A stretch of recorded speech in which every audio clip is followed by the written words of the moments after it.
Greetings, mathematicians. Here we have the steps to solve an absolute value inequality for the greater than cases.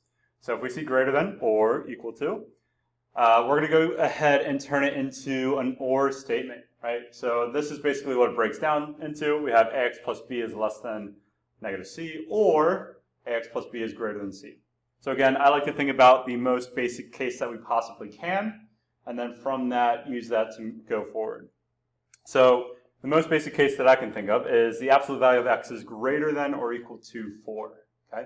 So what this means is we're looking for all the numbers that the distance from 0 is 4 or more units away from 0. So let's go ahead and graph using a number line. So we have 0 here. I'm going to put positive 4 and negative 4, right? So we're thinking about all the numbers that are 4 or more units away from 0, right? So that is all of this region right here on the number line, right? All these numbers in here are 4 or more units away from 0, right? Same thing over here, right? This region over here is going to be 4 or more units away from 0, okay? So if you think about that, that looks a lot like an OR graph, right? We have this section here, or we have this section here. Right? So that's why we have this case here. So basically, x is less than or equal to negative 4, or x is greater than or equal to 4.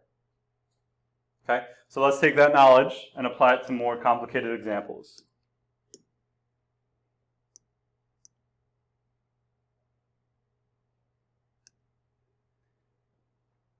So we have example 6. Solve and graph the compound inequality. So again, we have to isolate that absolute value bar. So we're going to go ahead and multiply both sides by 2. So those 2's cancel out. I'm left with the absolute value of x plus 5 is greater than h. Okay? It's greater than, it's an absolute value, so that is going to be that or statement, right? So we have greater than. So that implies an OR statement. So we have x plus 5 is less than negative 8, or x plus 5 is greater than positive 8. Okay? Just go ahead and solve. So we have x is less than negative 13, or x is greater than 3. Let's go ahead and make that number line. Quick sketch. Negative 13 belongs down here. We have positive 3. And then we're going to have open circles at both. Right, so this heads to the left, and then this one heads to the right.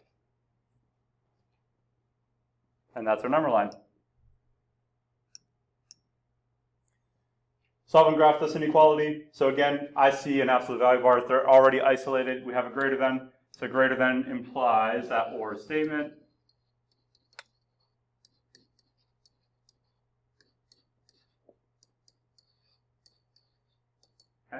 So let's go ahead and do it. So we have that 3x minus 2. I'm sorry. Yeah, 3x minus 2 is less than or equal to negative h, or 3x minus 2 is greater than or equal to positive 8. Okay? Same thing, go ahead and solve.